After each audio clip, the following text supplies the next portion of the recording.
take us away. Okay. Well, we're so glad everyone has joined us today.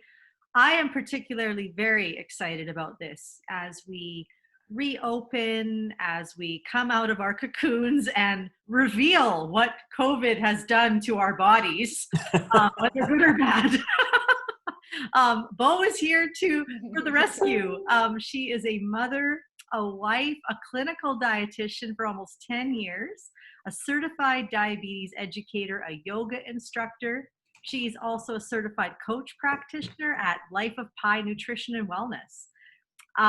Working as a dietitian in healthcare, she has seen firsthand the impact of healthy eating habits on long-term well-being. Food is a huge part of our lives, and it's becoming more than just nutrients, preventing hunger and promoting healing and growth. And so we're so excited to have you here today, Bo. Yeah, welcome, Bo. How are you doing? I am so thrilled. I am awesome. Doing great. Thank you so much, Abe and Connie, for this opportunity. You know, I've been following Wellness Innovate for the last few months, and I've been appreciating the work that you've done in the community, especially since the start of the pandemic. And, you know, I am so, it's truly felt what COVID, as you know, negative impact as it had on the community, the positives that it also had brought up, you know, the community collaboration that we're seeing, not only just within the community that we're living in, but also like worldwide, and the human, you know, kindness, compassion that we're seeing. As a healthcare professional, my work hasn't really been impacted since I work with sick individuals all the time. So that's kind of like normalizing the situation for me a little bit. But at the same time, we do have to adapt this, you know, ever-changing situation on a daily basis, coming up with protocols and different procedures. So yeah, as Connie had mentioned, I am a registered dietitian, and I work with patients recovering from stroke in a clinical setting. So the reason that I love this role so much is that I don't, you know, just have a very quick interaction with the patient in acute care when they are, you know, medically stable. I actually get to spend 4 to 6 weeks with them and witness their recovery from, you know, being impacted by a stroke and getting back, reintegrated back into the community. That's so cool. And, you know, so Bo, just wanted to comment. I mean, obviously you are a mother, you're a wife, you're a registered clinical dietitian, you are a diabetes educator, you're a yoga instructor, you're a certified life coach, but all of those things, you're also my friend, and I'm grateful that you're here. Bo and I, we met actually over the phone many years ago. She had reached out and was looking for maybe some coaching training, and I think for maybe 3 or 4 years we connected over the phone from time to time, and then finally had the opportunity to meet in person, and I think have really nicely connected since then. You know, I think that what that shows us, folks, is that so much of life is about, you know, sort of timing. And you know, since that time, you know, Bo, I've just seen so much growth in your life, and not that you weren't growing before, because I'm sure you were, but you had been through a pretty serious health issue yourself, right? Around just after when we met, and to see your recovery. I mean, why don't you tell us a little bit about that? Because I think it's important that people know today that you yourself have experienced some pretty significant trauma and some pretty significant challenges, and that is a framework for a lot of the work that you do, right? Yes, sorry, I think I was kind of jumping in and out on the Zoom because of the internet connection. So I got a little bit of what you had mentioned, but I think if I had gotten the question wrong, just jump in and maybe redirect me. So yes, I've had my personal struggle, and when I became a dietitian, when I took interest in studying nutrition, is because I had always struggled with body image issue, and also struggling to eat quote quote healthy. So I grew up in a relatively loving family. I had a great childhood. We didn't have much. I grew up in China, and I saw during the time that I was growing up, all the women in my life, they were struggling with their body image. My mom, she is a brilliant woman. She's very smart, has a master's degree from McGill University, but she had always struggled with her weight. So throughout my childhood, I had been influenced by the fact that she had, always worried so much about her physical appearance, and she kind of like neglected at the fact that she was, so capable and has so much to give. And other women in my family went on different diets. They've had liposuction done. They've had cosmetic surgeries, and they were, always worried about putting on a few pounds during like Chinese New Year, for example, when we had like so much food around. So I was growing up, I had this impact, and this really, I hit the rock bottom when I came to Canada at the age of 14, without any family support. It was just my mom and I, and she was busy, make a living, and also going back to school at the same time. And that's when, so I guess when we look at COVID-19, it's a global crisis. But what I had gone through at age 14 is kind of a personal crisis. But I didn't see it as a crisis at the time, because I thought I was mentally strong, I can handle this.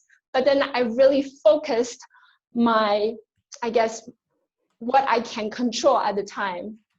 I shift my focus to food, what I can physically put into my body to make me feel like I was in control of my life at the time, without being able to speak English, making friends, having the appropriate support that I could.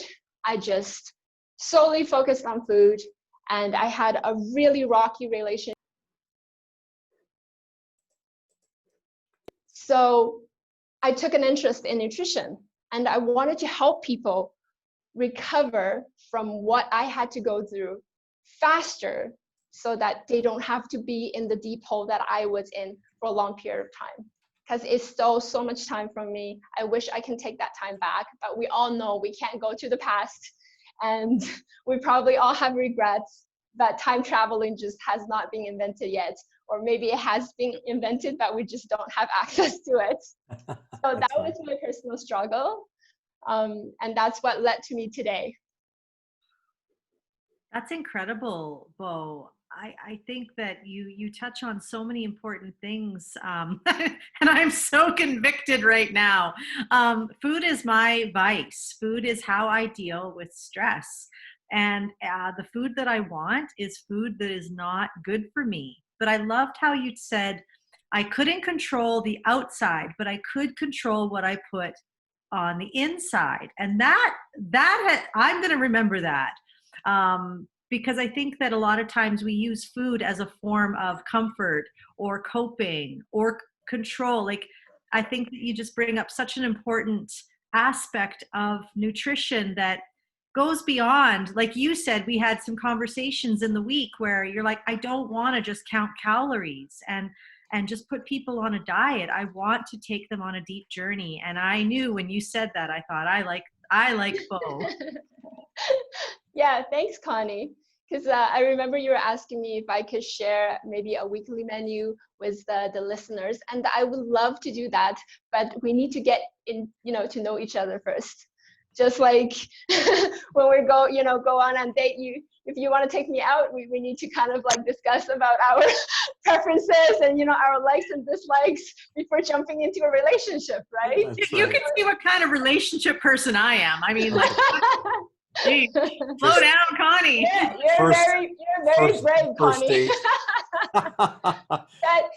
I think that's not your fault. I think in general, we don't have a lot of advocacy out there for dietitians.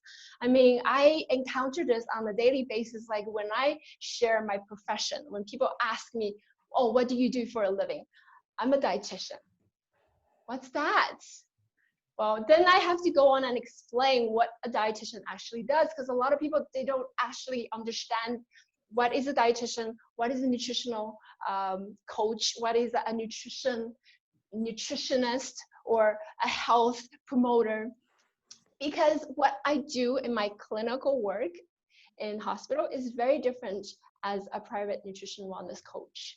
So in my clinical work, I actually focus more on how do I help my patient to meet their adequate nutritional needs during their recovering period, so that they can get better faster. Because we all know nutrition is extremely important in the healing process. Whenever we have a wound, whenever there is underlying, stress that causes inflammation, or, anytime that we're recovering from, let's just talk about stroke, because I deal mostly with stroke patients. So when a stroke happens, we can picture a person with paralyzed face, a physical body that is affected, such as loss of arm function, loss of your lower extremity function.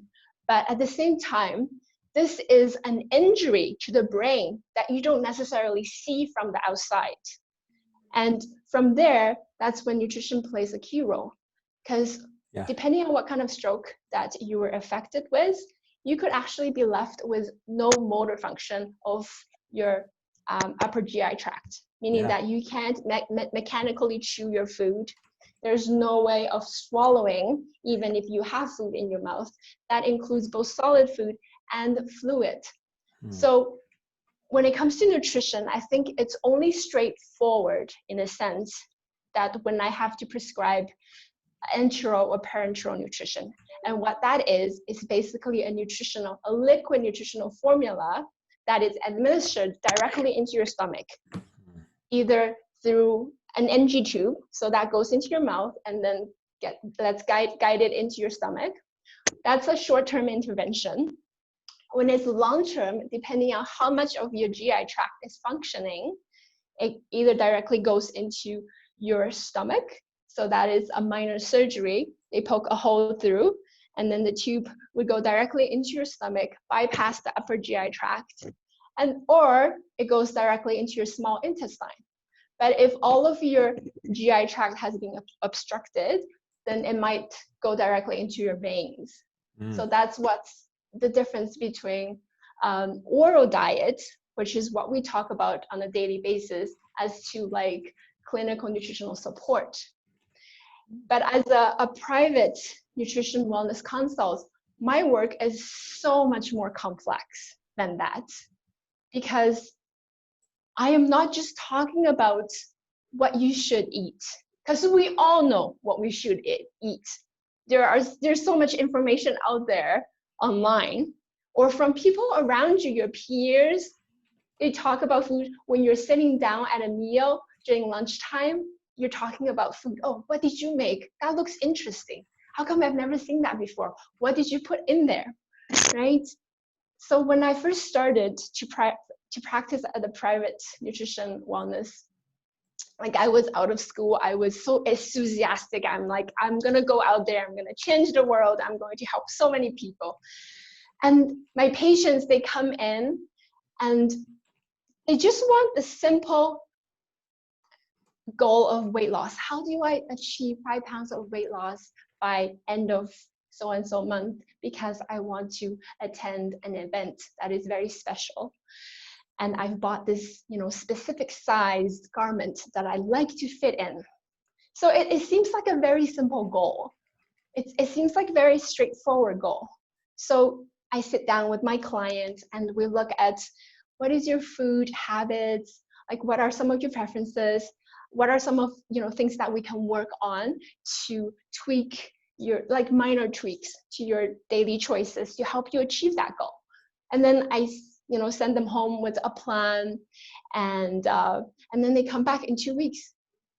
But they're hungry, and they're like frustrated, and they're irritated, and they feel shamed, and they're like, I failed, and sometimes they do come back and they're successful, which is great. But then after a few months, they're back to like square one, where they started. back to this deep hole, the bottomless hole that's just like sucking the energy out of them. So from that time, I started questioning myself. I'm like, what am I doing as a healthcare professional that is wrong? Why can't I help my clients achieve, but not only achieving, but maintaining the goal that they have set for themselves? And where did this, mindset of that being skinnier, being, fitter, having this wellness diet is going to bring us happiness? I just want my pants to fit. But that's the thing, right, Connie? It's so interesting as I dive in, because I became so interested in where the root of this diet culture come from. Like, where did we start to see that, okay, we have to be this size in order to be happy, or we have to modify our body to fit in this industrial, size that the society has set for us? Who decided that size 0 is this and size 12 is that? Who came up with those rules? It wasn't me. Thank goodness, Dave. Thank goodness, you're in the middle of us right now. We both get at you. I know. I'm not to blame. But I do have an interesting question, because one of the things that I was actually just thinking about this the other day is there are few things that both bring people together but also satisfy us emotionally like a good meal. And what is with, because I think one of the challenges, right, and you would know this better than me, because there is this focus on weight and how do I look and all of that.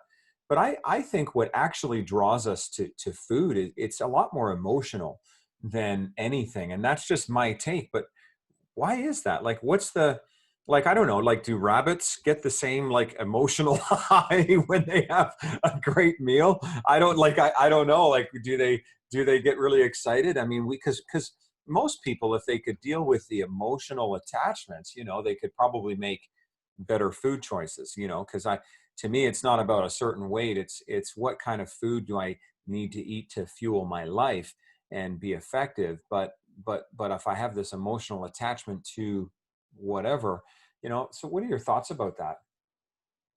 So I think, Abe, that is a great question. And, nutrition is an ever evolving field. It's relatively new, right? When you think about it, the first vitamin was isolated and definitively documented actually back in 1926. So it's not that long ago when we think about it.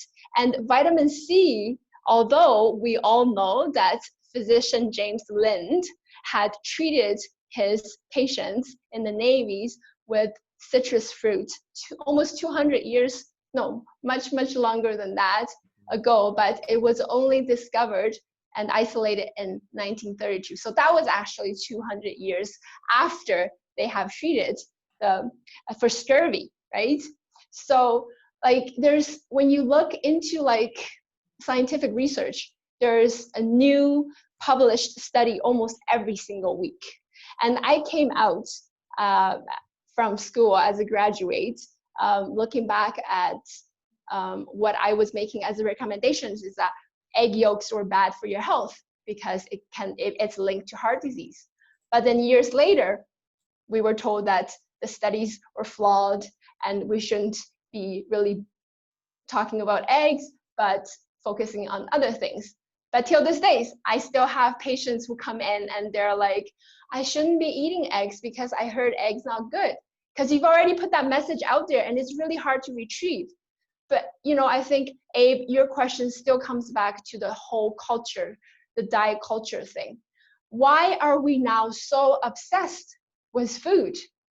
We initially started to study food science because during World War II, we wanted our soldiers to combat and last longer and be more energized. So we were interested to see what kind of nutrients and can help with that aspect, but also what kind of nutrients needed to be ingested on a regular basis in order to prevent deficiencies. But then as as we learn more and more about nutrition, we are now obsessed about how can we use food to live longer? How can we use food to be prettier? But then again, this is a beauty standard that's set by the society, right? So Thanks, Instagram. emotion, and yes, social media has been a huge player too in food industry. And when we look at diet industry, food industry, it's multi-billion. They generate multi-billion on a yearly basis. And we all know that diets don't work. So why is that we keep on going back to the same vicious cycle over and over again? There's actually recently I read this phrase in Deepak Chopra's book, The Healing Self. He's one of the spiritual leaders that I follow right now. I don't totally agree with everything that he says, but he had wrote in that book very funny, said that self-inflicted stress marks is marked by repetition. So that's doing more of the things that we know that did not work in the first place. And that applies very well to diets. We know it didn't work. The first one didn't work, we'll try the second one. The second one doesn't work, and then hundreds of diets later, we're still back to where we were, but then we're causing a lot of stress on our body. And emotional eating is very, very not only common, but it's a norm. It's supposed to be normal. Like, we came into the world, how were we nourished? We were nourished by being fed. And that's what brought us comfort. Whenever a baby cries, we pick them up and then we start to feed them, because when we hear them crying, we assume that they're either, in discomfort or they need to be fed. Usually is that they need to be fed. So that soothing with, the oral fixation and the fact that our belly is getting filled is attached to an emotional security that you can say very well. So emotional eating, we all eat our emotions in a way, especially in the society that we're all trying to hide our emotions, because emotions is seen as vulnerability. Why I've learned so much after I became a mother, and that's when I really started to, want to get better. How can I set a good example for my two girls? First of all, they're women, and I am a person of color, and my daughters, they're Chinese descent, and there's no way that they can grow bigger eyes and bleach skin to become what is considered fair skin. So I see them grow, and I see the way that they walk.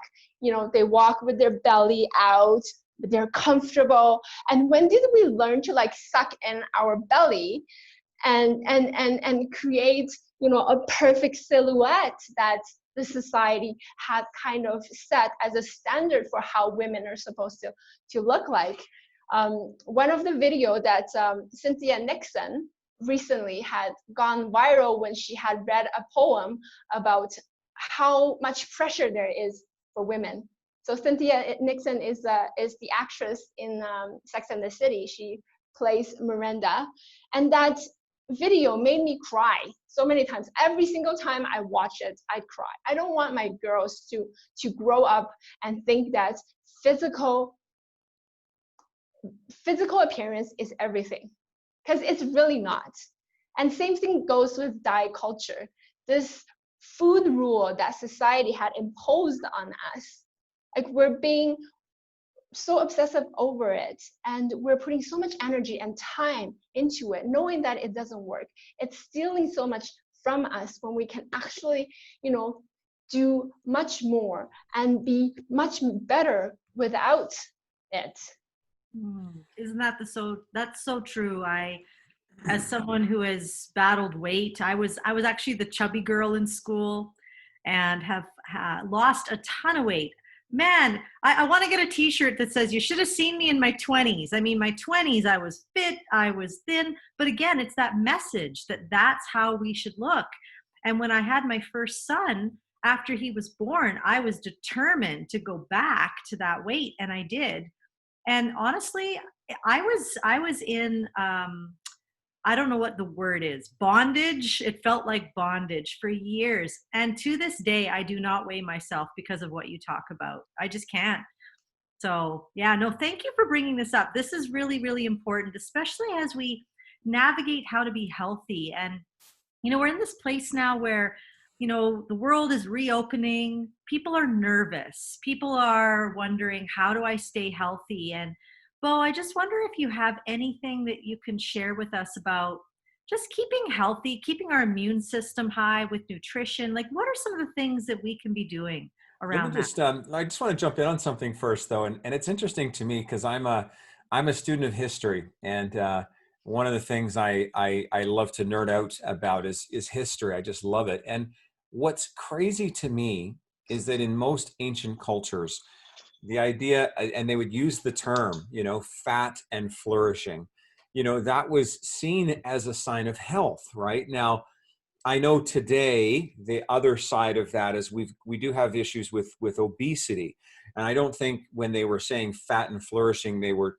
actually talking about obesity. But I'm 100% with you. This idea that you need to be skinny as a rail in order to be healthy, versus the fact that ancient cultures for years looked at somebody and they said, okay, he is fat and flourishing, and that was seen as a good thing. And I know life expectancy is longer now, and maybe they didn't have it all figured out, but I also think that they had a lot of things figured out we don't have figured out. And I think this whole idea of a perfect body image, I mean, I think it puts such a burden. It seems to impact women more than men, but I do have to be honest, it seems to be hitting men more and more as well. I think that, so this is a problem. And I love the fact that, I mean, I have two girls, you have two girls, Bo, but I have a boy, Connie has boys. Like we have to think about our kids, and being fat and flourishing is okay. You That's all I know, wanted to say. Abe, I really appreciate what you said, because I think a lot of people can agree with that. And going into, if you were to dig into ancient history, which I actually welcome everybody to dig into, we'll see where the concern with being fat is closely linked to racial classification. So I invite everybody to actually look into that, and how we, how this, because the reason that I said that is because of what has happened in the past.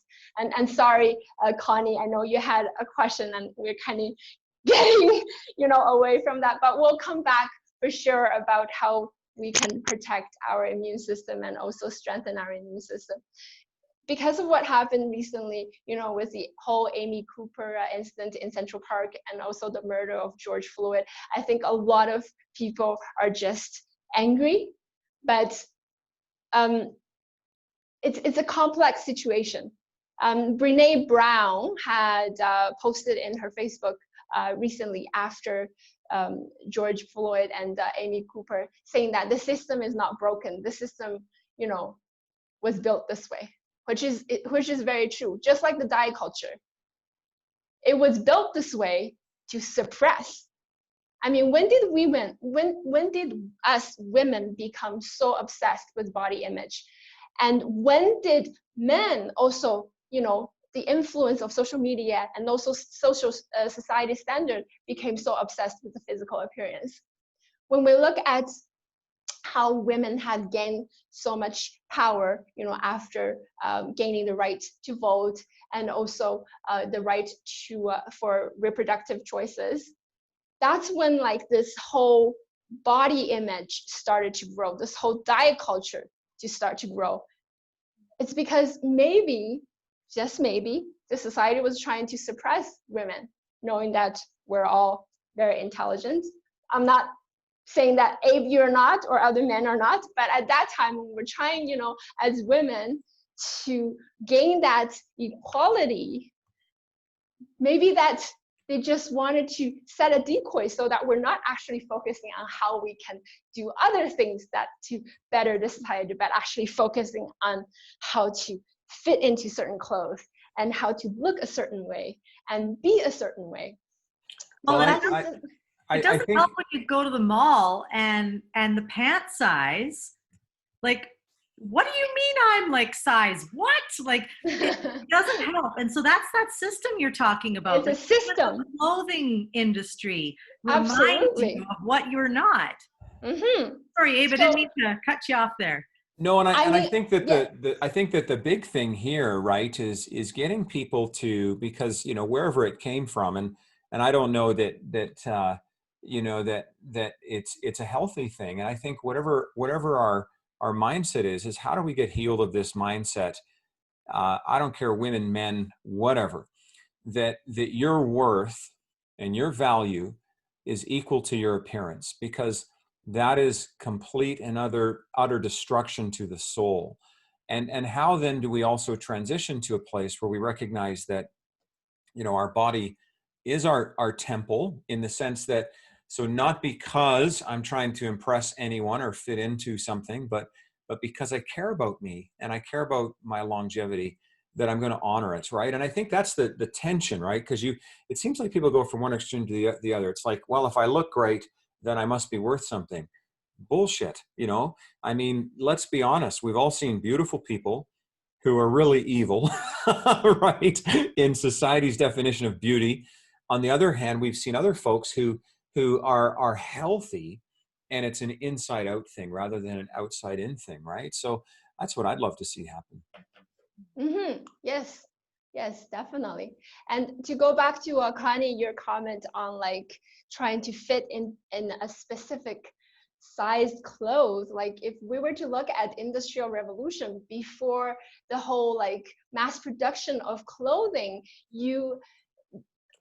I didn't grow in that era, but I remember my grandparents, they used to make their own clothes. People used to take their specific measurements, and they have their clothes custom made. And that's how we lived before this industrial revolution. Doesn't matter if you were poor, it doesn't matter if you were rich. If you were rich, you had, extremely luxurious fabric and, multiple layers of it. If you were poor, you had simple ones, very simple colored. But the point is that the clothes were customly made. We didn't have to change our biological being to fit into a materialized item. Like it sounds so ridiculously to say, but this is the world that we live in. We go to the mall, we go to a clothing line, and every single clothing line has a different sizing chart. And we're trying so hard to squeeze into a size, and we're so fixated on the size that, we were like size 2 for the longest time. How come I'm all of a sudden a size 6? It could be the same exact measurements, but we're not focusing on that. We're focusing on the numbers. Just like when you step onto a scale, again, it's the numbers, but we're not defined by the numbers, are we? We're not. And I've learned about this, going back to what you've mentioned on obesity, Abe, in school. And I also, had applied in my practice every day for the longest time, but it never really clicked until recently. I was looking on the status, and being people of color is considered as a non-modifiable risk factor in every single chronic disease that we're interested in studying. Obesity, heart disease, diabetes, hypertension. Why is that? Because we can see from COVID-19, this virus that we can't even observe with naked eye, that human as one species, as one, biology, are all susceptible to. So what makes other race compared to white people that we are so susceptible to the other diseases? That's very interesting for me to know. And I'm always learning, and I'm always, open to learn, because I want to provide the best service to my client. I don't want to just throw them a meal plan or, food rules that they can obsess over with in the next few months, and then realize that they're angry, they're frustrated. Because this self-inflicted stress, as Deepak Chopra had mentioned, is what causes us to be, resentful, to be frustrated, to be angry. But we shouldn't be angry at ourselves. We're not failing. I'm not failing as a health professional. I'm not, my patients are not failing because they lack of willpower, or, they can't control their eating habits. We should be angry at the system. To be honest, we should be happy with how we are, but it's hard because it's rooted in us. Like, it has been embedded in us since day one. And it's so sneaky. When you look at Disney movies, princesses, they all have these tiny little waists, and, small, but also well proportioned. And you look at celebrities, they're all thin and tall. And those who started off not considered thin and tall, they end up being thin because they've been pressured to change their physical body. Just look at Adele recently, how much weight she has lost. She doesn't even look like the Adele that I know. And then the songs that Disney princesses sing, the most recent one, Frozen, conceal, don't feel. Why shouldn't we feel? We're human, we all have feelings. Why are we telling, these movies are catered to kids. Why shouldn't we feel? But when, at the end of the movie, she came out, which is great, because this is what we want to preach to our kids, boys and girls, but also like all of us who have been under the system, who has been affected by the system in a negative way, to stand up for ourselves, to have these true feelings, to take control of our body. Food is important, but it's not everything in life. Our physical body is important, like Abe said. It's this beautiful vessel that carries our soul, our spirit. But, our spirit doesn't end with this physical body, because there is a limited time to this physical body. And we can do everything that we think is going to help preserve this physical body for as long as possible. But when you have nothing, in your spirit, in your soul, you're not doing the greatness to the society, to the environment, then what is it to have this physical body with you? I always talk to my patients about, you want to live a long life, which I understand, but longer life doesn't mean that you're actually living a life of quality. Yeah. Do you want to live long and also prosper? Or do you just want to live long? Because we can have you, in a freezer for the rest of your life, and your physical body will be definitely preserved for as long as we know. But you're not going to have that spiritual aspect. And there's a disconnect. And as a dietitian, yeah. I'm glad we've paused here, because this is really, it is so important. And I think I'm going to go listen to Queen Fat Bottom Girls after we're done here. And sorry. But I do, like when it comes to the nourishment, because I do feel like right now, in our society, I love how you talk a lot about culture and you're challenging culture and you're challenging the system. In our culture, we are so go. Our body stores all this trauma, even the trauma of COVID and the things that we've been through, and then it affects our hormonal system. It affects all kinds of things. What are some ways, and here I am with my dating style again, trying to, but how do we just, what are some of the things that you would suggest for us to be nutritious and healthy right now? Because I really feel like we would miss an opportunity if we didn't give something in terms of that, because we're in a really interesting state. Mental health is through the roof, which means our physical health is suffering too. Yeah, thanks so much, Connie, for keeping us on track. Because what am I doing here as a dietitian if I don't give some nutrition tips, right? So actually, a couple months ago, I had done a webinar too on how to take care of yourself, especially strengthening your immune system, because we all know stress can weaken your immune system. Because when your body is under stress, how can you actually be efficient with your immunity? So one of the things that I came up with an acronym. It's not just for immunity, but it's for, you know, everything that we want to look and assess in real life.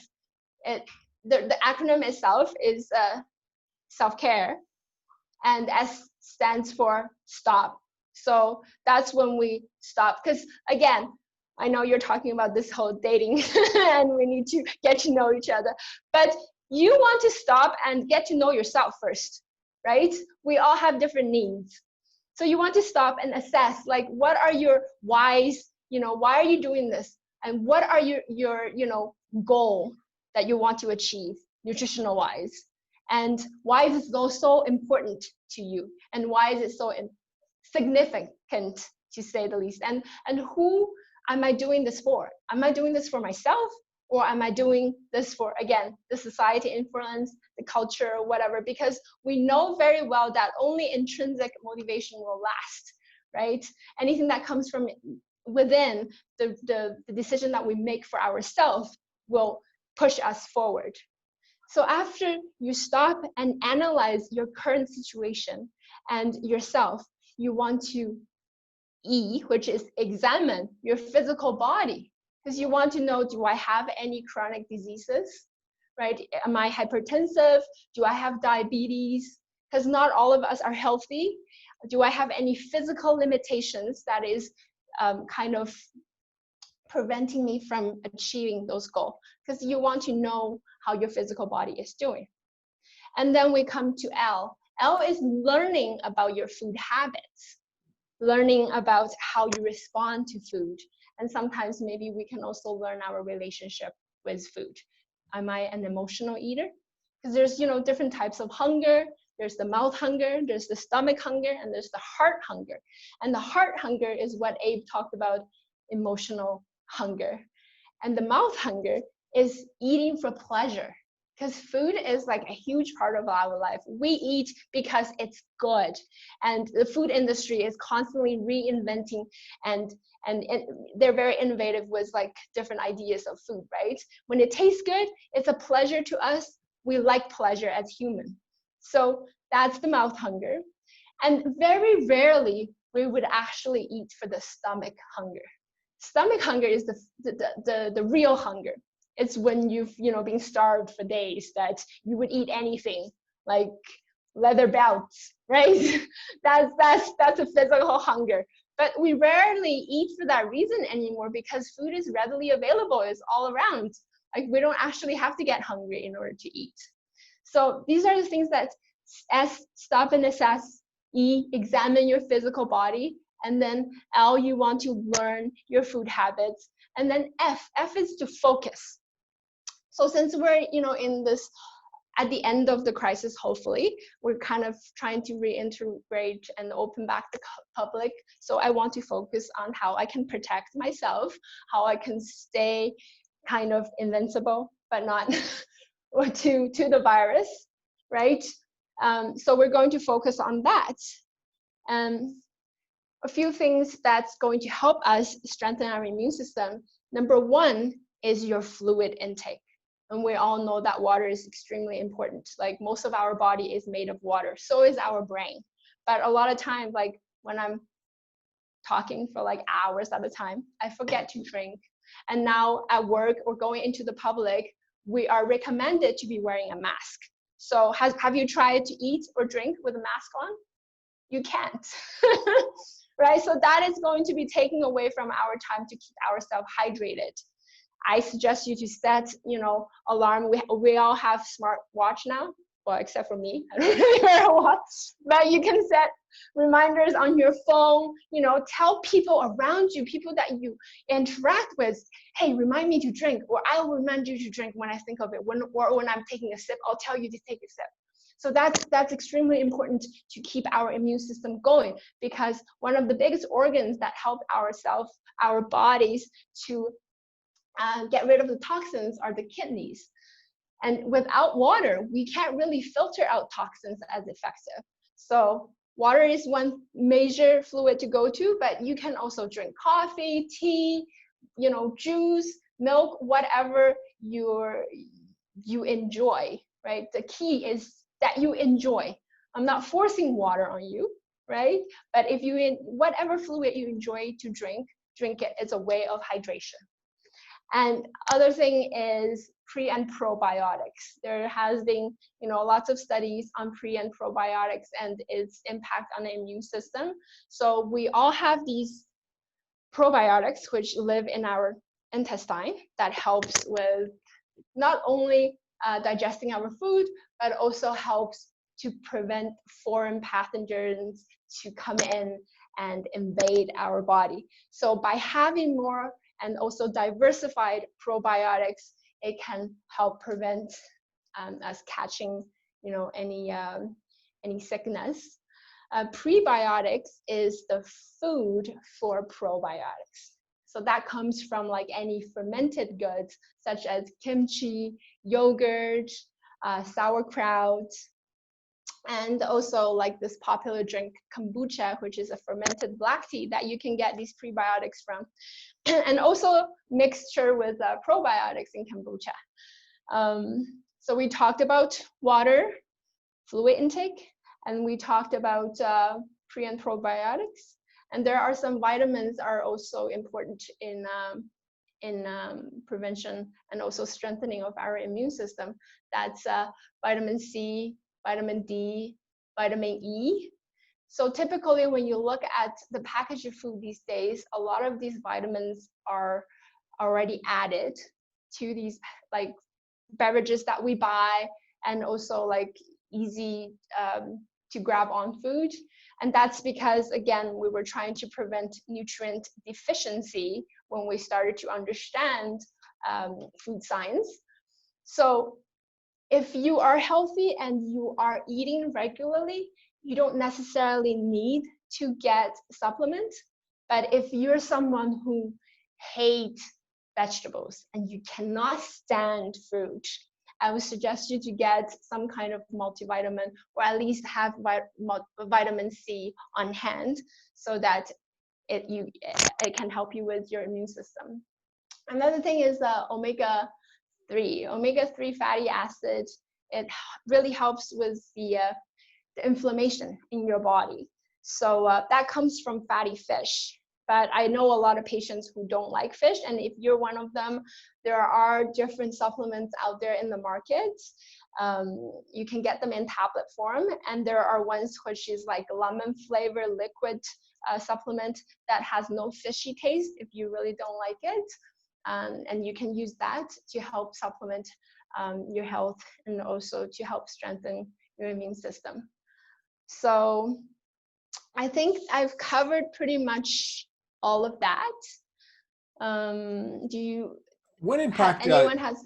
One of the things that we've been concerned about a lot, and I love what you shared, because it's really helpful. We've got a question here on the chat window where someone's asking about zinc and fresh ginger. You know, and this particular person is in Ecuador, and so she's been doing a lot of stir frying, using you know, putting, you know, some garlic in there too. So what are your thoughts about some of those elements, you know, zinc, fresh ginger? I love ginger. Love me some ginger, especially as a speaker. You know, I use a lot of ginger. It's a miracle for the voice For the box. throat. Yeah. But what do you think about the health benefits?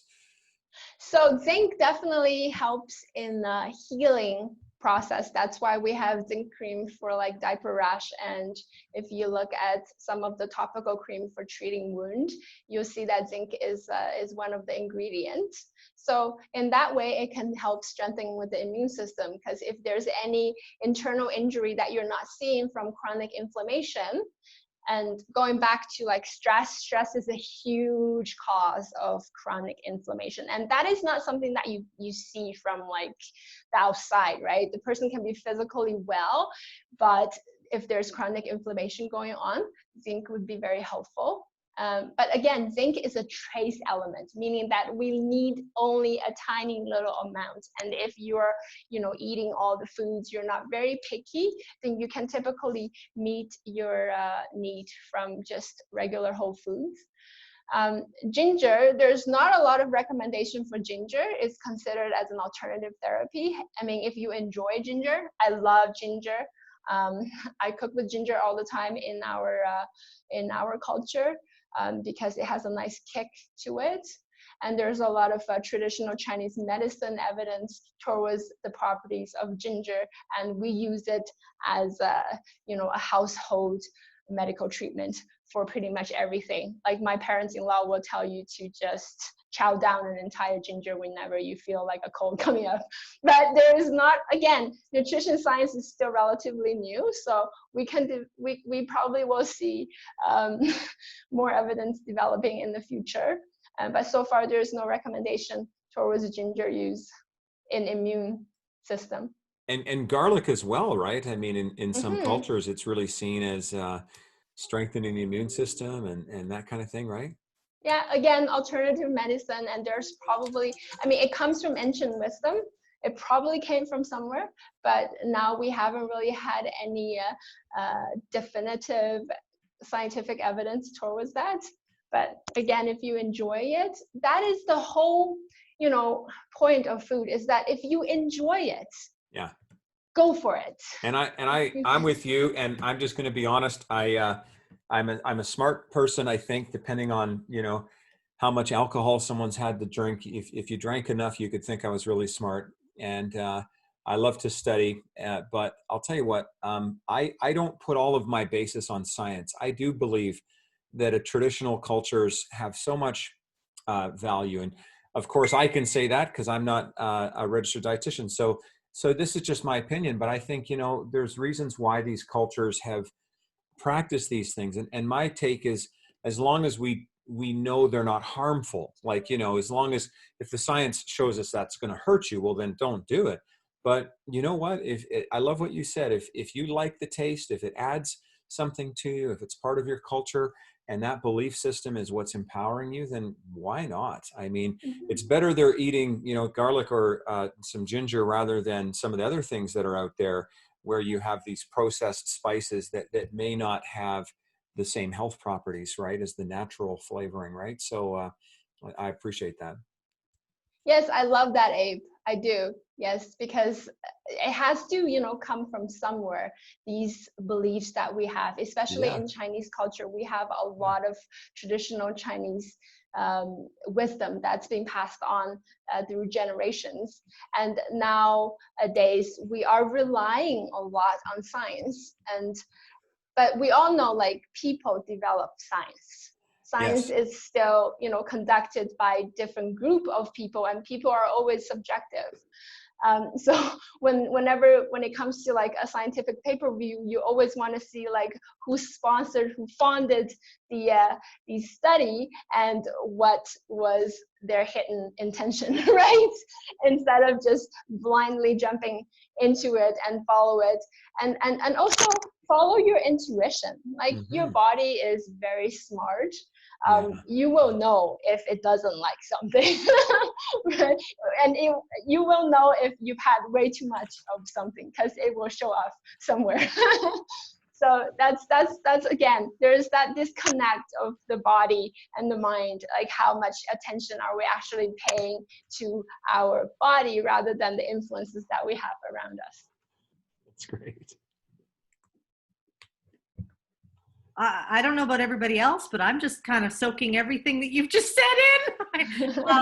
It's been very rich. This has felt like a very rich meal, Bo. With lots of ginger and garlic and sauce, and it's just been so lovely. And I think that I think everyone is going to appreciate getting the recording of this so that we can go back. And now we're hungry.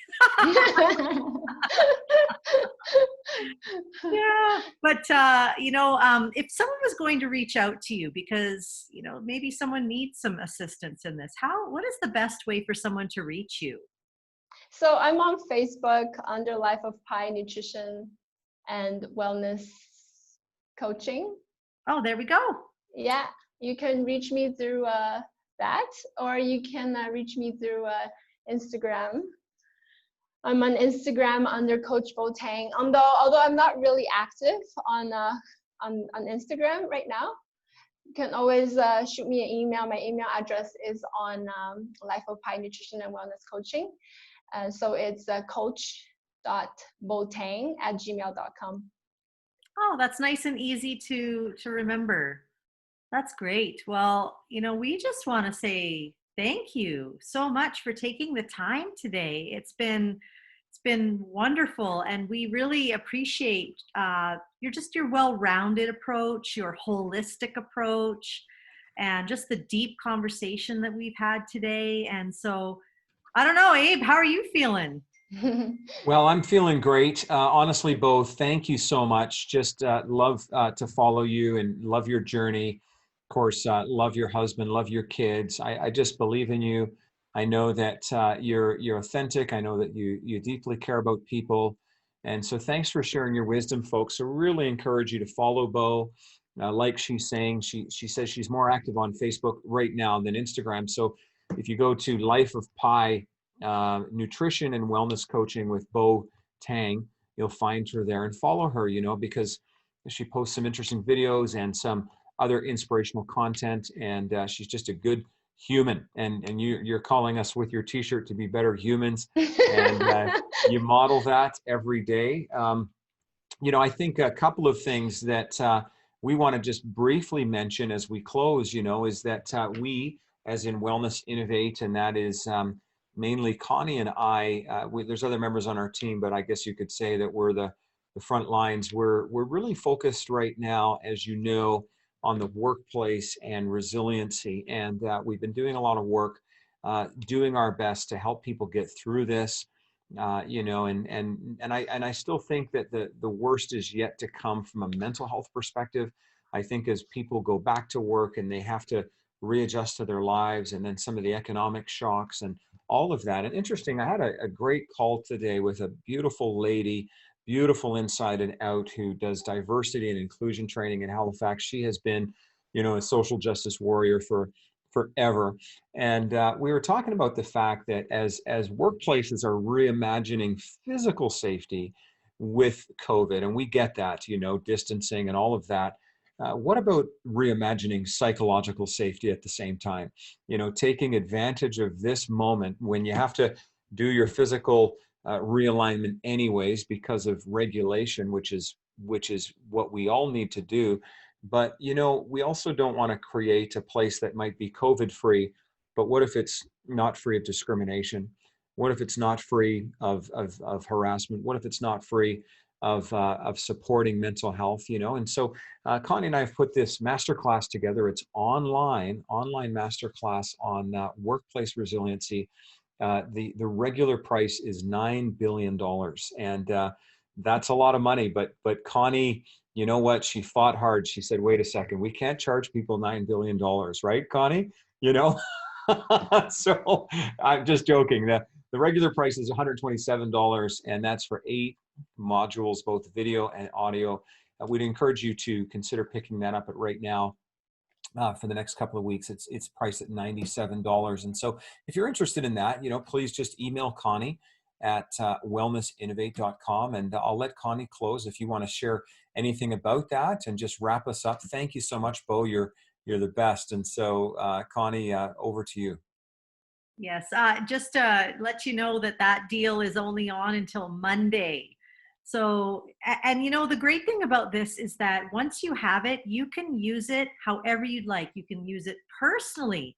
You can use it with your team. Like, there's no limits to what you can do with this. We just want to help right now.